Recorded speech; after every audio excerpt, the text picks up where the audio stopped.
पहला विश्वविद्यालय देने वाला भी दोस्तों अपना बिहार ही बना, नालंदा विश्वविद्यालय के माध्यम से फैलाया आपने पूरी दुनिया के कोने कोने में ज्ञान की बात। तो अब इसके संबंध में दोस्तों बिहार में कौन कौन से चर्चित साहित्यकार हैं जिनको लेकर के आपके एग्जाम में लगातार प्रश्न पूछता रहता है। तो सबसे पहले बात करेंगे दोस्तों मंडन मिश्र की। किसकी?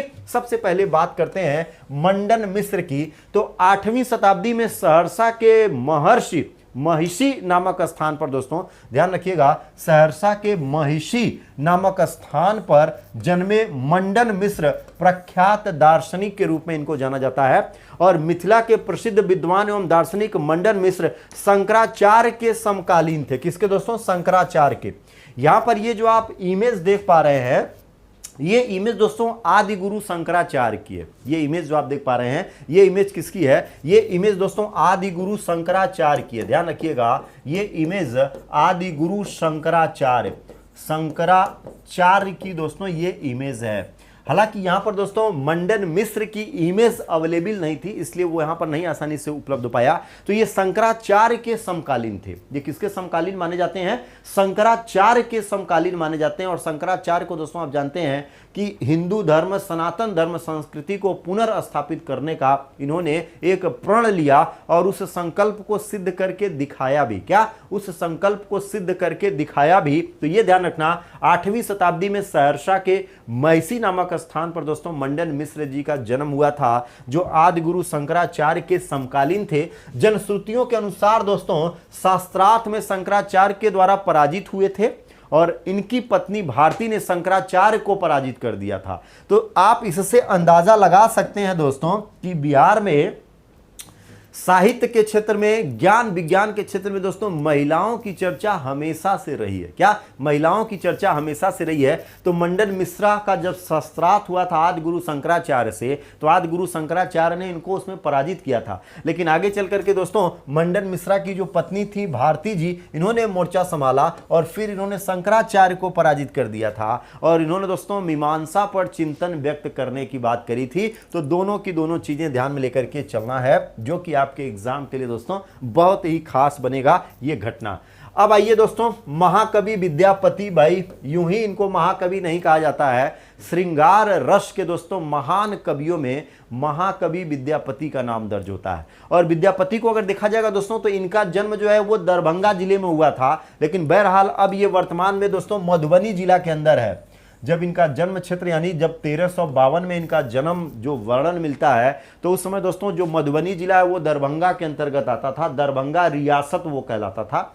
हालांकि अब इनका दोस्तों जन्म स्थान अगर देखेंगे तो ये मधुबनी में है। इनका जन्म स्थान कहां पर है दोस्तों? ये मधुबनी में है। और ये मधुबनी क्षेत्र में दोस्तों इनका है, ये ध्यान में लेके चलना है, बिस्फी नामक गांव में। यानी जिस गांव में इनका जन्म हुआ था उस गांव का नाम है दोस्तों बिस्फी, दरभंगा जिले के बिस्फी, जो अब मधुबनी क्षेत्र के अंतर्गत आता है। ये ध्यान में लेके चलना। इनको दोस्तों श्रृंगार रस का महाकवि कहते हैं। क्या? श्रृंगार रस का महाकवि कहते हैं। इन्होंने प्रमुख रचनाओं में दोस्तों मैथिली भाषा का प्रयोग किया है। पदावली और गोरक्षा विजय विशेष महत्वपूर्ण रूप से दोस्तों लेके चलती है। और मधुबनी पेंटिंग को लेकर के इन्होंने दोस्तों जिस विस्तार से वर्णन किया, आज वही बिहार में दोस्तों मधुबनी पेंटिंग का आधार बिंदु बना हुआ है। तो महाकवि विद्यापति को ध्यान रखना है। इसी ग्रंथ पर दोस्तों इन्हें मैथिली कोकिला की उपाधि दी गई थी। और इनकी बहुत ढेर सारी चर्चित रचनाएं हैं, जिनमें देखा जाए दोस्तों तो संस्कृत में प्रमुख रचनाएं पुराण संग्रह, इन्होंने संस्कृत में दोस्तों पुराण संग्रह, इसके अलावा भू परिक्रमा, गंगा काव्यावली, दान काव्यावली, विभा सागर, गया पंतात्मक आदि रचनाएं इन्होंने की हुई है। इसके अलावा दोस्तों कीर्ति लता, ध्यान रखिएगा, कीर्ति लता एवं दोस्तों कीर्ति पताका, यानी यहां पर अगर इनकी अन्य रचनाओं में अगर हम लोग बात करें दोस्तों तो ध्यान रखिएगा कीर्ति लता, इसके अलावा दोस्तों कीर्ति पताका, ये सब क्या है? ये सब विद्यापति की दोस्तों महान रचनाओं में सम्मिलित होती हैं। और ये दोस्तों महाकवि विद्यापति का वर्णन ध्यान में लेकर के चलना है। इसके बाद दोस्तों वाचस्पति मिश्र जी, ये अभी बिहार के महान साहित्यों में इनका नाम दर्ज होता है दोस्तों।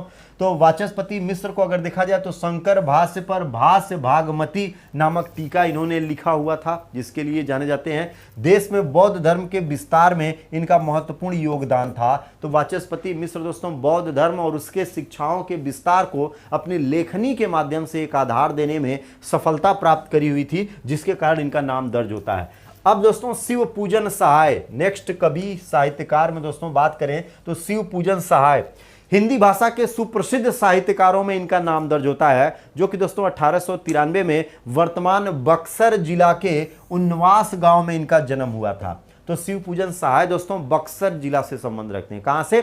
बक्सर जिला से। ये ध्यान में लेकर के चलना है। मैं धोबी हूं, ये इनकी दोस्तों सबसे प्रसिद्ध रचना है और यहीं से इनको प्रसिद्धि प्राप्त हुई थी। यहीं से क्या है, इनको प्रसिद्धि प्राप्त हुई थी। ये छपरा के राजेंद्र कॉलेज में हिंदी के विभागाध्यक्ष भी रहे हैं और इनकी समस्त रचनाएं 4 खंडों में शिव पूजन ग्रंथावली के नाम से प्रकाशित हुई हैं। तो शिव पूजन ग्रंथावली दोस्तों ध्यान रखिएगा शिव पूजन सहाय की रचना के रूप में है और बहुत ही चर्चित, जहां से इनको प्रसिद्धि मिली दोस्तों, मैं धोबी हूं, ये इनकी प्रसिद्ध रचना है और यहीं से दोस्तों ये हिंदी साहित्य जगत में छा गए थे। ये ध्यान में लेकर के चलेंगे। इसके बाद दोस्तों राम वृक्ष बेनीपुरी, कौन सा नाम? ध्यान रखिएगा, राम वृक्ष बेनीपुरी। बहुत ही चर्चित और बहुत ही महत्वपूर्ण नाम है दोस्तों हिंदी साहित्य जगत में। कलम के जादूगर भी इनको लोगों ने कहा। इनको दोस्तों कलम के जादूगर के नाम से भी जाना गया, राम वृक्ष बेनीपुरी को। राम वृक्ष बेनीपुरी को अगर देखा जाए दोस्तों तो बेनीपुरी इनके गांव का नाम था। बेनीपुरी क्या था? ये इनके गांव का नाम था और इसके बाद दोस्तों एक नया प्रचलन चला। अपने नाम के साथ गांवों को जोड़ने की एक परंपरा आरंभ हुई और आज भी बहुत ढेर सारे लोग अपने गांवों का नाम अपने नाम के साथ जोड़ते हैं। तो दोस्तों 1902 में मुजफ्फरपुर में इनका जन्म हुआ था, बेनीपुर नामक गांव में, और ये राम वृक्ष बेनीपुरी के नाम से दोस्तों मशहूर हुए। खास करके निबंध लेखन की कला के लिए दोस्तों ये विशेष महारत हासिल किए हुए थे।